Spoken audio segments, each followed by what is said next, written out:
Good evening, I'm Bruce Frisco. Todd Battis is off tonight. It is Thursday, the 22nd of January. This is CTV News. Tonight, a parole backlash. Family says convicted impaired driver should not be free yet. A dedicated minister. The province gives seniors a representative at the cabinet table. A cold snap this weekend, then watching for snow from a passing nor'easter to start next week.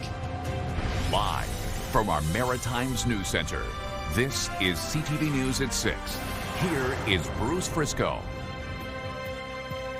Good evening. The family of a Cape Breton girl who was struck and killed by an impaired driver while riding her bike is reacting tonight to news he has now been granted full parole.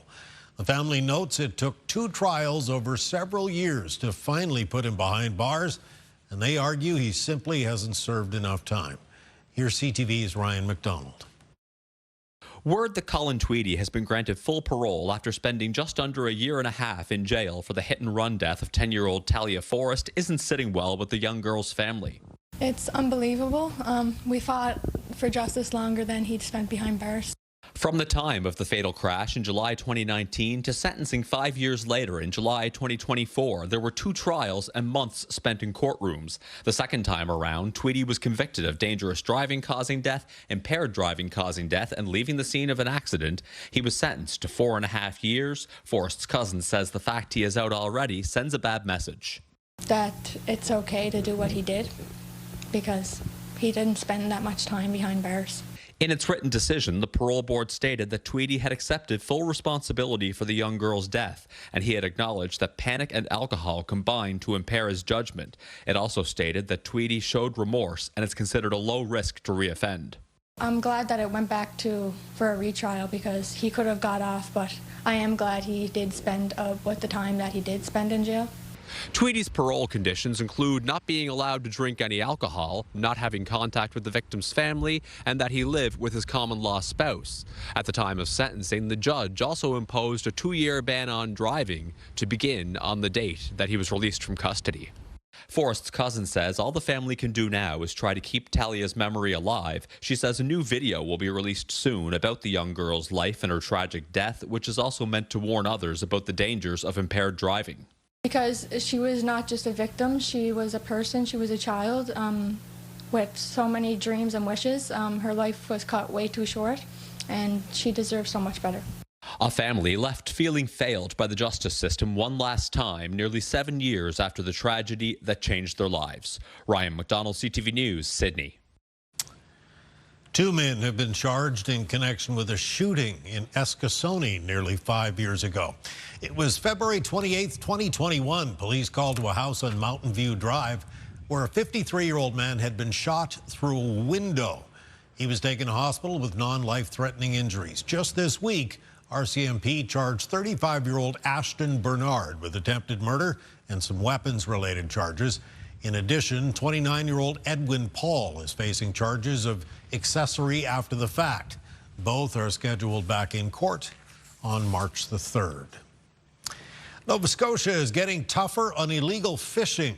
The province says the shady practices cost millions of dollars and hurt the industry. CTV's Jesse Thomas has more. Nova Scotia's fishery minister says new summary offences and stiffer fines will help the province crack down on illegal fishing activity. And hopefully it's enough of a dollar value that deters illegal activity. The province has added more than 30 new summary offences under the Fisheries and Coastal Resources Act that'll see higher fines issued for fraud and falsifying records, with repeat offenders paying double the initial fine that jumps from $5,000 to $10,000. And those caught buying or processing illegally caught seafood would face fines of $25,000 for first offense and double if caught again.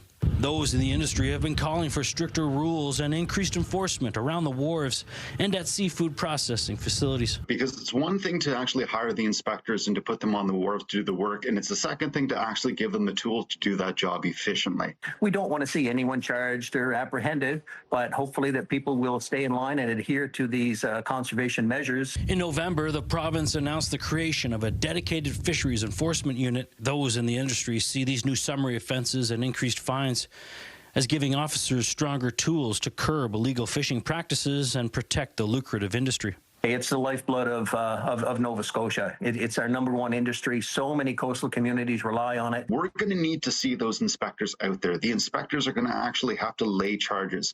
Once they lay those charges, then we'll begin to see this actually act as a deterrent. The province estimates that 30% of lobster landings go unreported, representing roughly $400 million in lost taxable revenue for the province. So if we could recoup some of that, even some of that $400 million, I think we'd be taking a big step in the right direction. Jesse Thomas, CTV News, Halifax. Here's a live look at downtown Truro, where it's currently 1 degree, but it's about to get a whole lot colder. Let's get our first look at the forecast with CTV meteorologist Kaylin Mitchell. Slushy streets everywhere today, but, you know, they're going to be a lot more slippery, I guess. Yeah, and I do want to mention that as well as we go through this first forecast here. Just potential for things to be turning icy as we make our way through tonight. A couple select snowfall reports from the Maritimes. So we went through Wednesday and into Thursday morning. There were a lot of parts of the region that just picked up maybe around a few centimeters of snow, but there were some areas that did see some higher snowfall amounts, and that does include the portion of New Brunswick beginning just to the north of the city center of St. John, extending up towards the Fredericton area. There were some reports about 12 to 16 centimeters of snow there, and about 5 to 10 centimeters of snow in an area from Nova Scotia, stretching through parts of Cumberland and Colchester counties, down through Truro, and then down towards parts of the eastern shore, including Spanish Ship Bay, that reported 8 centimeters of snow. Now, as Bruce mentioned, that snow did turn over to some slushier conditions for parts of Nova Scotia today. A few areas of the south of New Brunswick and Prince Edward Islands, temperatures came just above the freezing mark. What's left of the rain is exiting Cape Breton now, and behind it, there will be some partly cloudy conditions and some scattered flurries for tonight. But the remaining temperatures that are sitting above freezing come back down to and below freezing as we move through tonight. So that's where that ice could come into play. So be careful about icy spots developing. In the meantime, for night sky viewing conditions, partly cloudy with scattered flurries tonight. Will give some gaps in the cloud cover for some night sky viewing. So a couple things you can see. Waxing crescent moon will be setting in the west along with the planet Saturn this evening. You can spot the planet Jupiter in the constellation Gemini. That'll be over the eastern horizon this evening. No geomagnetic storm forecast for tonight, making spotting the aurora unlikely. Bruce.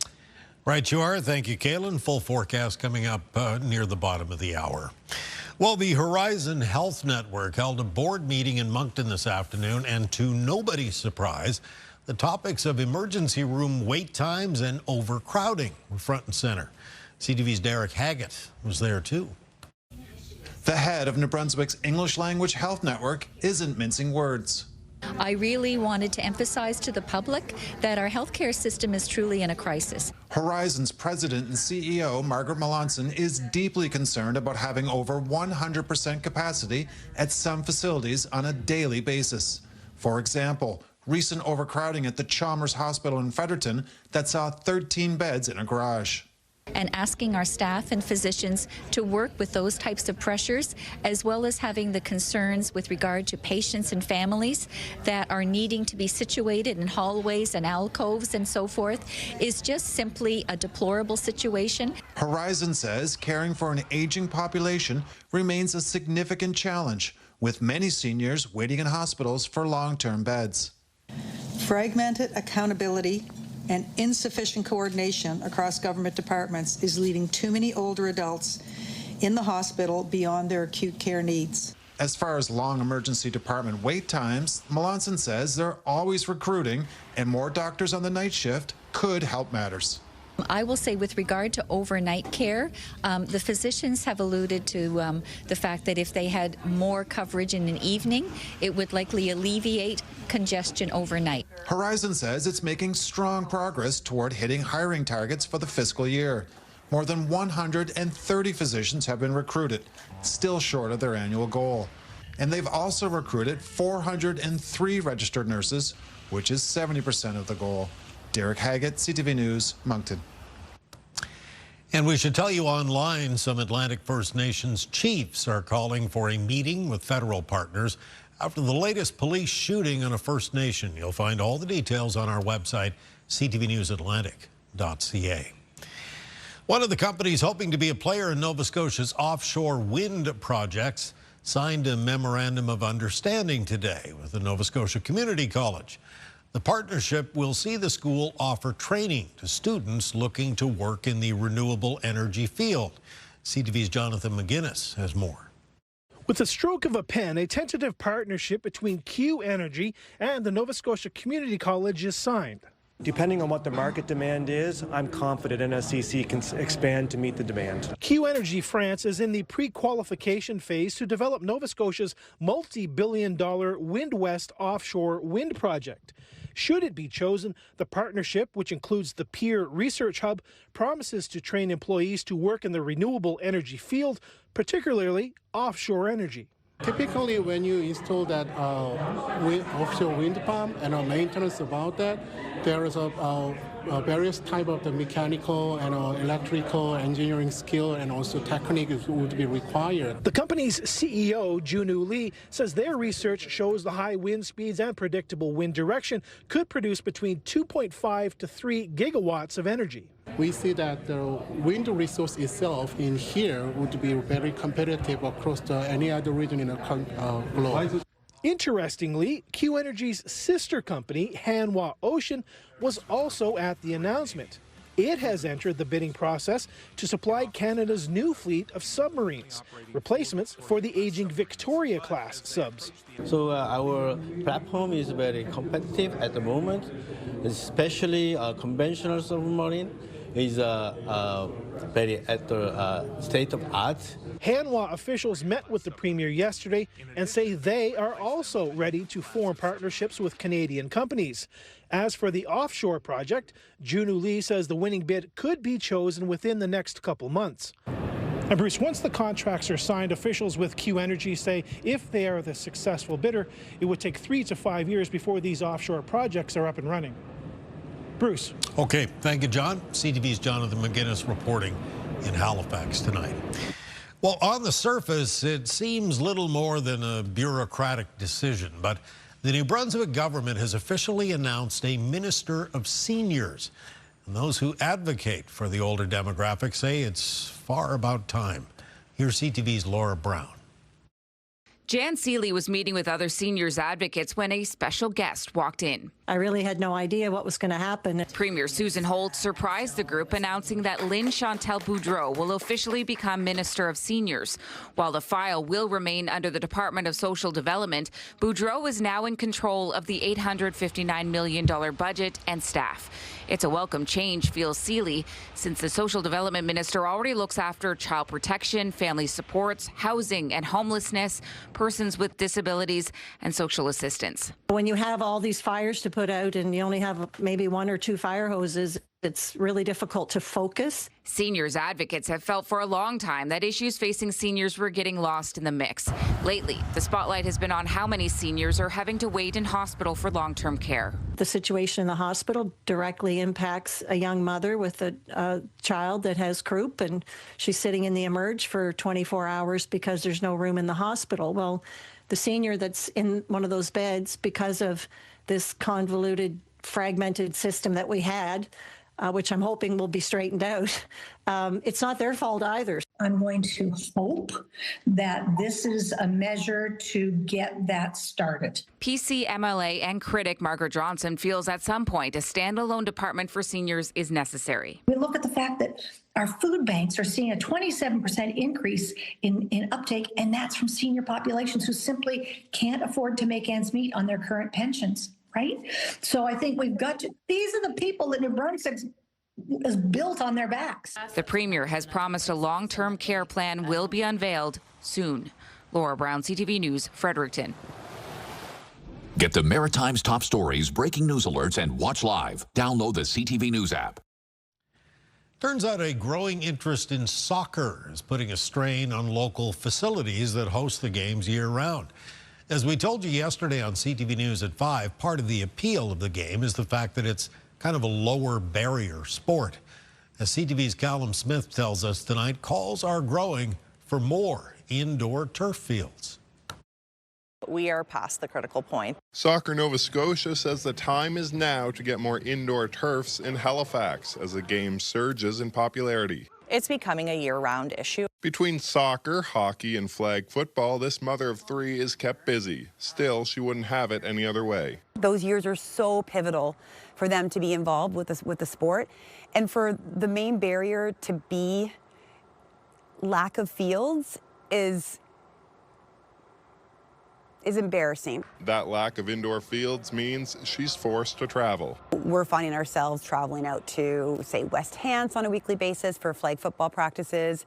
We're traveling to East Hants on a regular schedule for soccer games, over to East Coast Varsity as well. Halifax County United has seen a 50% growth, or 600 new players in just 3 years, causing them to cap registration in the winter. Everything's booked up around the city. We're all absolutely maxed out. The fact that there's that much demand is very special, and we should be trying to feed that. City Councillor Janet Steele says recreation space is important for the growing population and that soccer is one of the more accessible sports. That's another reason why I'm very supportive of expanding our capacity to support soccer across the city. She's awaiting a staff report in the summer on Soccer Nova Scotia's ask to City Hall. That was for a dome to be built on one of the outdoor turfs outside the centre, and hopefully a new field house entirely that wouldn't just be for soccer. The surge of soccer registrations and the more people renting from a soccer perspective here at BMO Soccer Centre, the other sports are also feeling that impact. Including frisbee, baseball, softball, rugby, and cricket. Part of the reason the centre is forced to be open from 5 a.m. to 1 a.m. daily. Sport is preventative medicine for our kids, and we really want, kids especially, but all the way for adults, the physical health, mental health, the sense of belonging, those benefits are undeniable. Callum Smith, CTV News, Halifax. Thank you, Callum, and this is the focus of our CTV News web poll tonight. We're asking, are there enough sports facilities for youth in your community? Yes or no, we'll do it for this one. As always, you can weigh in at ctvnewsatlantic.ca. Okay, still ahead tonight, partly cloudy with scattered flurries overnight before things get very cold on the weekend. Kaylin has all the weather details coming up. Also later, Katie Kelly previews a new touring show that Beatles fans around here are going to absolutely love. Coming up next, though, a change of travel plans. Atlantic Canadians in particular saying, look, I'm not going down there. Numbers showing fewer Canadians vacationing in the U.S. in 2025. So will it continue in 26? We'll look into that next.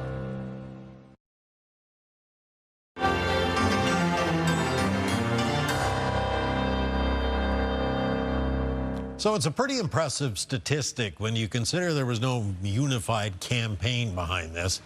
Nearly 700,000 fewer travelers crossed into the state of Maine through New Brunswick last year. We know it's a trend largely based on some unpopular remarks by Donald Trump, and a new poll finds things probably not going to change a whole lot this year. CTV's Avery McCrae has more.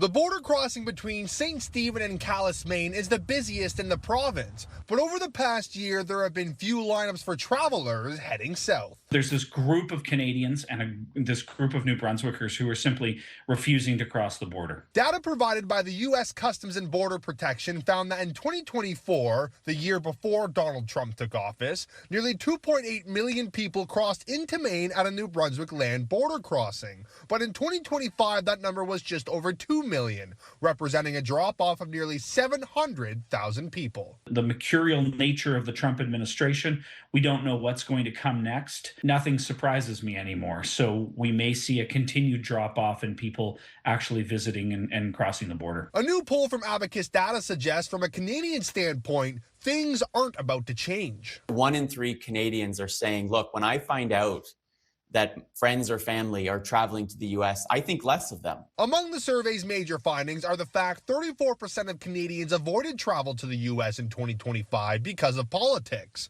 33% say they would think less of someone who travels to the States, and if anywhere in the country, Atlantic Canadians are least likely to share that they took a trip across the border.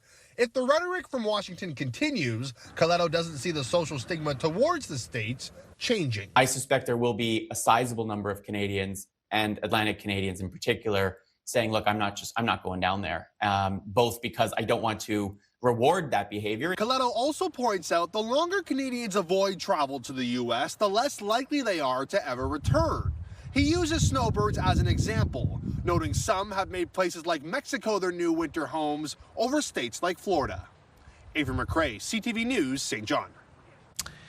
Thank you, Avery. Up next, we're heading into some frigid weather over the next few days. It is a cold end of the week, but nothing compared to what's coming on the weekend.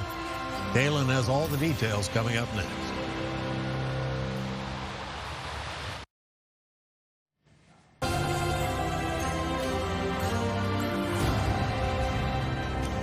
Pretty, isn't it?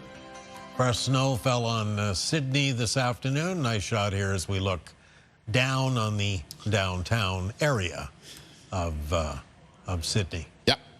As you've been noting, Bruce, temperatures turning a little bit milder for parts of the region for today. Hope people sort of took that in a little bit, enjoyed it, because it's going to be a cold stretch over the next several days. Yeah, you've been warning us about this for a little while now. And there's a couple things to watch for, not only for the very cold air moving into place for Friday night and for the upcoming weekend, but the potential, maybe, of another significant snow event at the start of next week. You don't say. Yeah, so here's what's going on.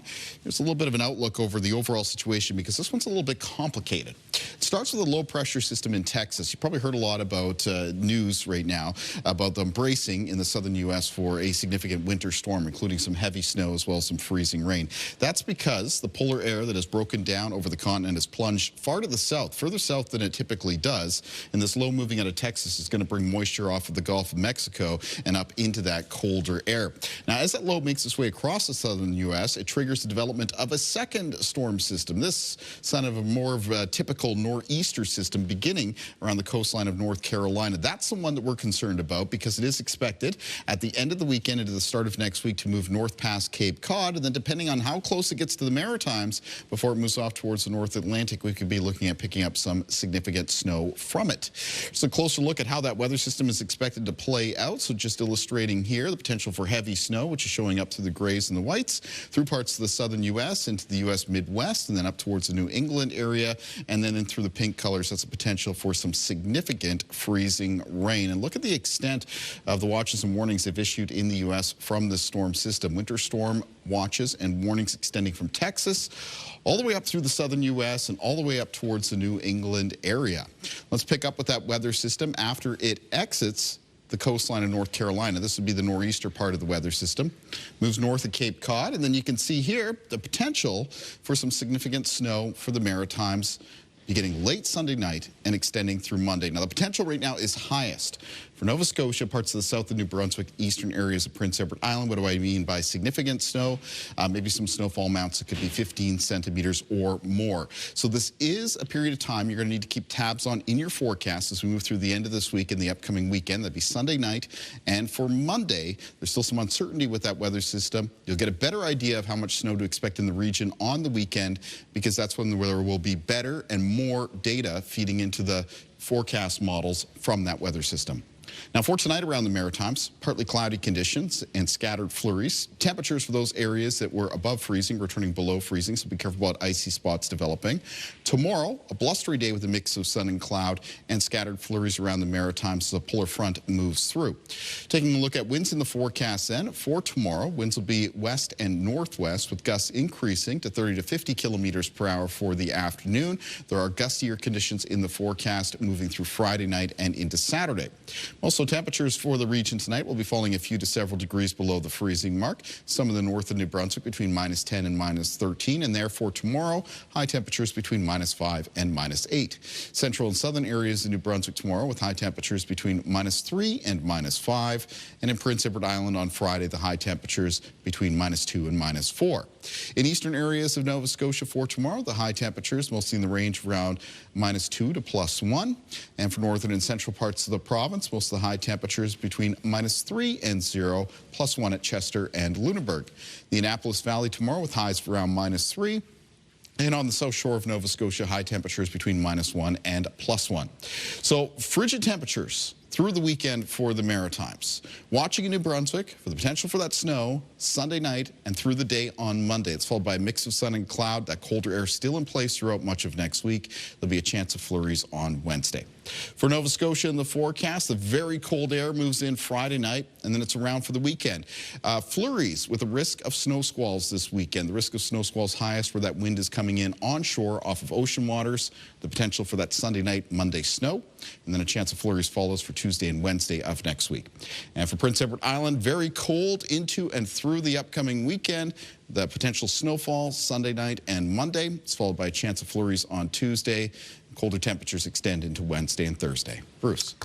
Thank you, Kaylin. It shall be an adjustment, to be sure. And the wake-up weather is coming up before the end of the broadcast tonight. Coming up next, we're going to chat with a familiar face about NASA's latest mission to the moon. And later, Katie is on the scene, and we'll have this story still ahead as well. Oscar nominations are officially out. Which films are being celebrated and who got snubbed? I'm Jacqueline Lee. We'll have more coming up. Okay, so we're back at it tomorrow. Get those keywords for your chance to win $100,000 with Virgin Radio's $100,000 Destroy Your Dad. Those keywords start at 7 a.m. And get a shot at 5 family passes to Discovery Center.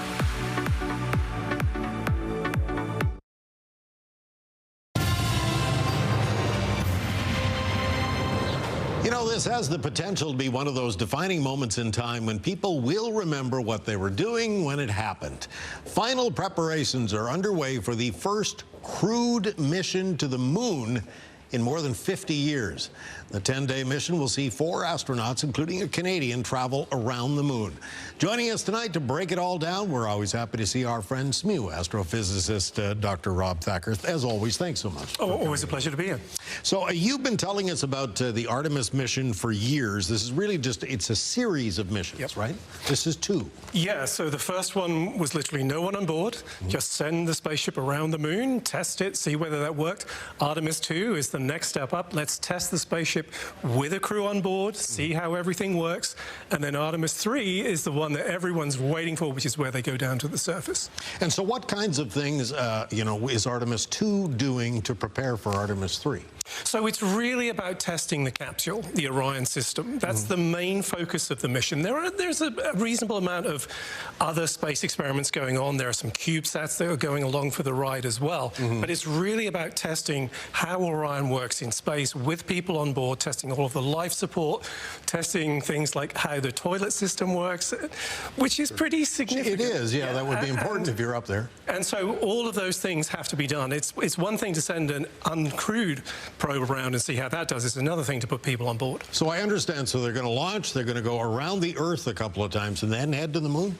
Yeah, all of that is, I mean, Apollo did one orbit before it headed off. You test all of the systems out once you're in orbit, make sure everything is functioning, and then you go for translunar injection. So Jeremy Hansen, he's the Canadian. He makes history as the first Canadian, really the first non-American to undertake a journey like this. This is really quite a feather in the cap for the Canadian Space Agency. Yeah, absolutely. I mean, the CSA made a really big effort to become involved in Artemis when it was all starting. There was something called the Lunar Gateway Project, which is still kind of on the books to build a space station that is close to the moon. But really, as part of that, they would get seats on the Artemis missions. And so we actually do have 2 seats on 2 Artemis missions. So Jeremy is the first. Right. There'll be another one at some point. And that's all a big part of being involved in the next step of lunar exploration. So his backup for this journey, if he gets sick, is a woman named Jenny Gibbons. Are either of them confirmed for Artemis III, or has that not been decided yet, or how does that? So there's a lot of questions about the Artemis III crew, because this is going to be the first mission down to the lunar surface. Sure, yeah. And there's a number of questions about when it's actually going to fly, and because of that, they haven't announced who's going to be on the mission itself yet. They haven't announced the crew. Okay. People think they may make an announcement if Artemis II is successful fairly quickly, but we need to remember that there are also European Space Agency seats in the Artemis program as well. But most people think it'll probably be 4 Americans.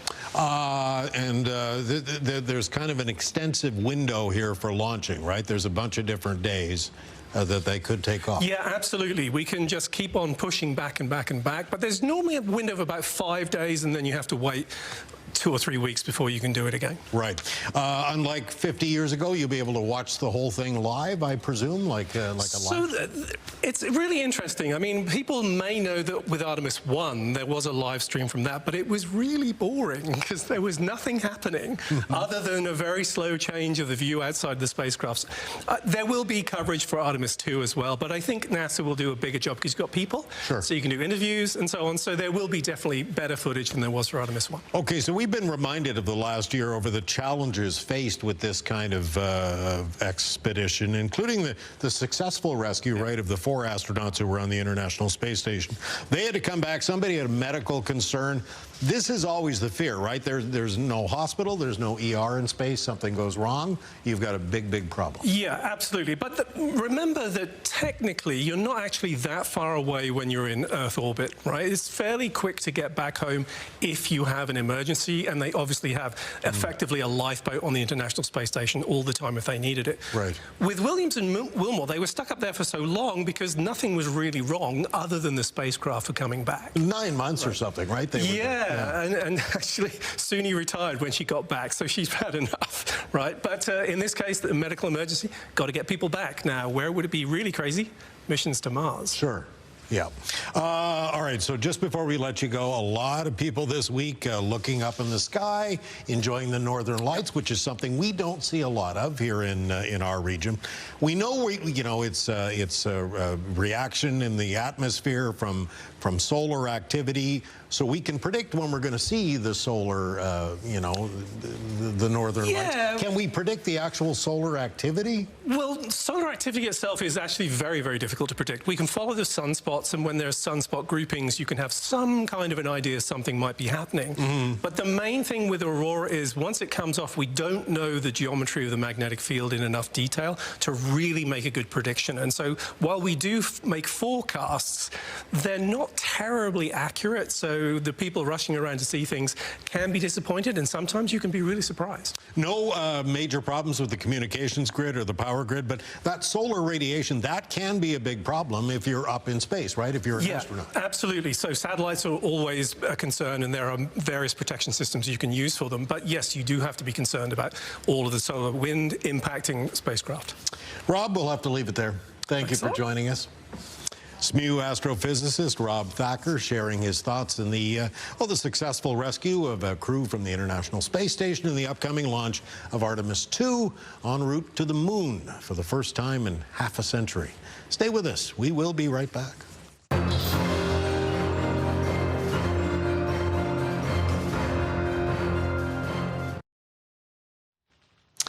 In the Lifeline tonight, a warning from Health Canada not to use unauthorized versions of Ozempic and Mounjaro.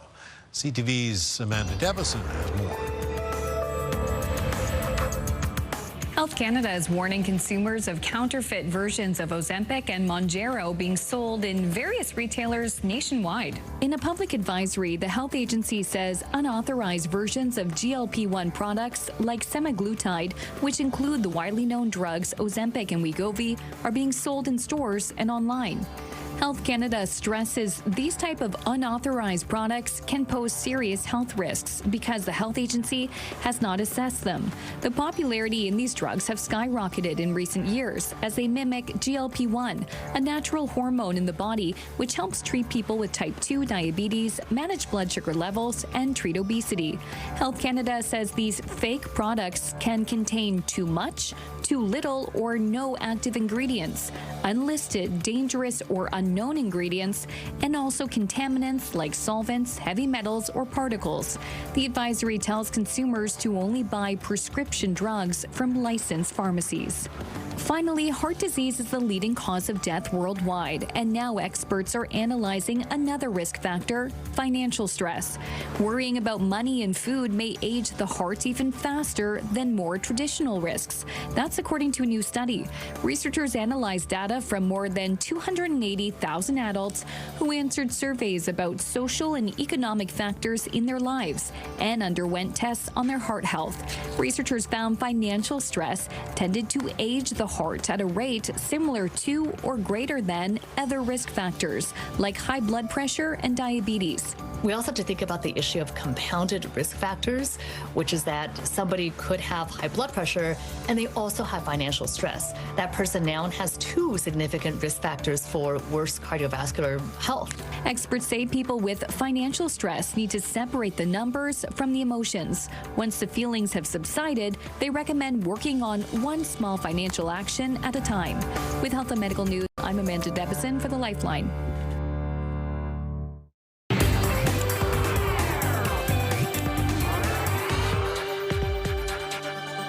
All right, on the scene now with Katie, and an all-Canadian staged production is bringing the Beatles songs and stories right across the country. Yes, Bruce, that's right. Here's a look inside One's, the Beatles' #1 hits.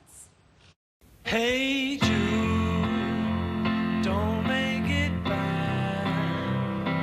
Take a sad song and make it better. They weren't just a band. They were a worldwide phenomenon. And so we will have times in the house where everybody is singing the entire song. And that's a wonderful feeling. This fall, that Beatles magic is touring across the country. Every once in a long while, a show comes to remind you why you fell in love with the music of the Beatles. One's, the Beatles' #1 hits, is an all-Canadian live production that brings their chart toppers to the stage. There's never been a show like this. Nobody has been able to put together the story and the music and the flow in an entertaining package. It's a show that's been a decade in the making. What started in smaller rooms is now hitting big stages, including Mirvish in Toronto. Yesterday, all my troubles seem so far away. Producer Frank Zerone says there's a reason their music still connects. They didn't just write the nice sort of tunes that you can whistle walking down the street. They did do that, but they also wrote these really meaningful and heartfelt songs. The show features multiple singers, a full band, and orchestra elements to recreate the sound that fans know by heart. So that was my first and most important mission, was to create the music the way that people heard it on the radio. There's also narration in a multimedia on-screen presentation designed to pull you right back into that era and provide context to those hits. Everybody knows all those songs. What a lot of people don't know is the stories behind the songs. Well, shake it up, baby. Shake it up, baby. Twist and shout. Twist and shout. All #1s, and they're all great. They're all great. I know you love Elvis. I do love Elvis. Of course, Okay, everybody just loves checking. the Beatles. Just making Sure, exactly. Speaking of love, big day in Hollywood today. Nomination day is here for it's the 98th Oscars coming up. Yes, can't believe 2 more years and they're going to hit 100. Yeah, wild. Well, there's one film that's making history as the most nominated ever. ABC's Jacqueline Lee has all the excitement from LA. Sinners, the 1930s set vampire horror film, bringing in 16 nominations for the 98th Academy Awards, the most ever in Oscars history. Somebody take me. Writer and director Ryan Coogler nominated for Best Director and Best Screenplay, with Michael B. Jordan securing his first Oscar nomination for Best Actor. Just a dominant performance. Ryan Coogler himself is a triple nominee as a writer, a director, and a producer. Yes. And what a vindication for every risk he took to make this movie and triumphed on every level. Paul Thomas Anderson's One Battle After Another has the second most nominations at 13. And it certainly will be a battle for Best Actor with a crowded field. Michael B. Jordan joined by Timothée Chalamet, Leonardo DiCaprio, Ethan Hawke, and Wagner Moura. For Best Actress, Jessie Buckley in Hamnet, Rose Byrne in If I Had Legs, I'd Kick You, and Renata Reinsva in Sentimental Value. They secured their first nominations in the category. Emma Stone for Begonia and Kate Hudson in Song Sung Blue, also nominated. K-pop Demon Hunters securing 2 nominations for Best Animated Feature and Best Original Song. The director is Maggie Kang, and Chris Applehan speaking to ABC News right after the announcement. I watched the Oscars growing up with my dad, who is a total cinephile, so to be nominated and to be able to go to the awards is a dream come true. 10 films nominated for Best Picture: Begonia, F1, Frankenstein, Hamnet, Marty Supreme, One Battle After Another, The Secret Agent, Sentimental Value, Sinners, and Train Dreams. A new category was added this year. For the first time, an Oscar will be handed out for Best Casting. Conan O'Brien returning as this year's host. Jacqueline Lee, ABC News, Los Angeles.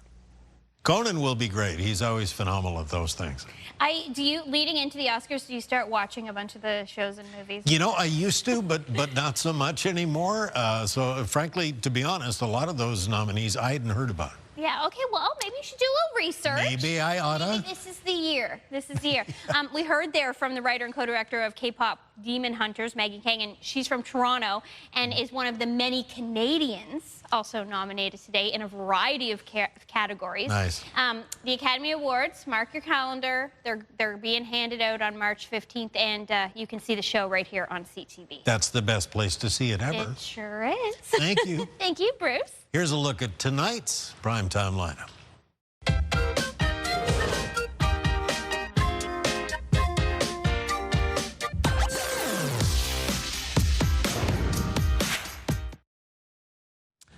On the markets today, the Dow ended the day up 306 points, and a federal court has ruled on an order that demanded TikTok stop operating in Canada.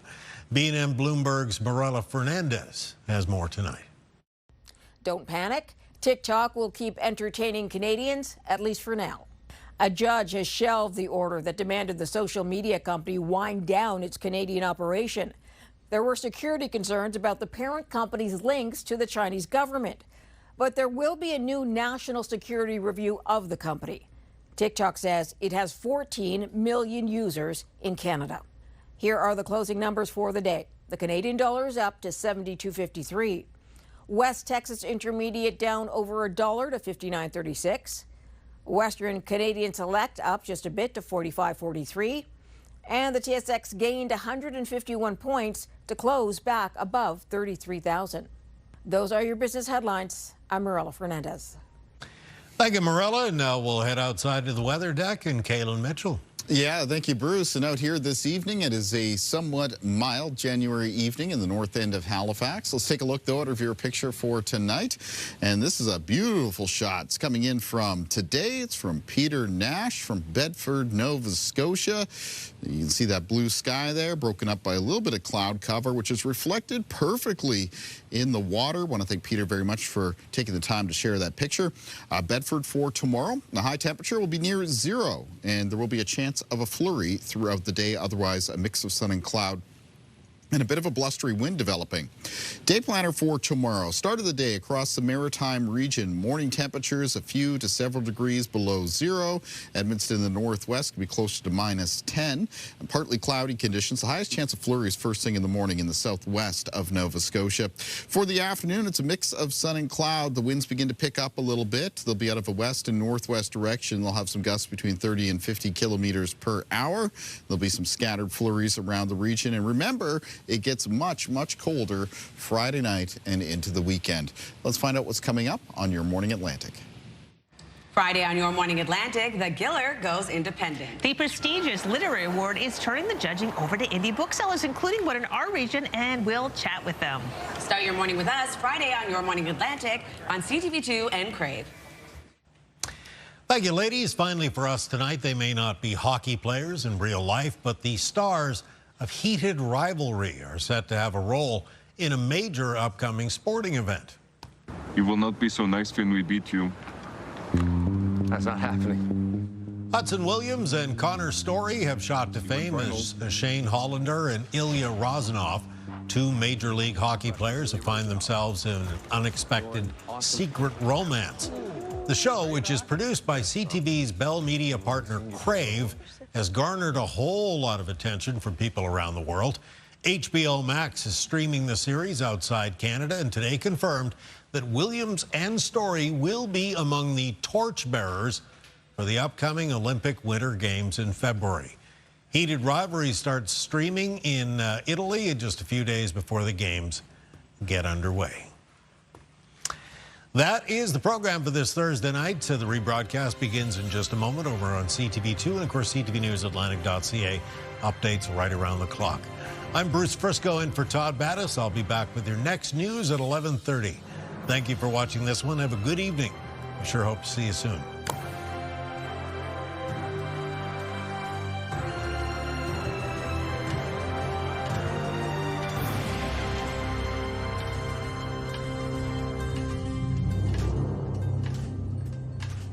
CTV News, the Maritimes' #1 newscast. Watch live on Crave.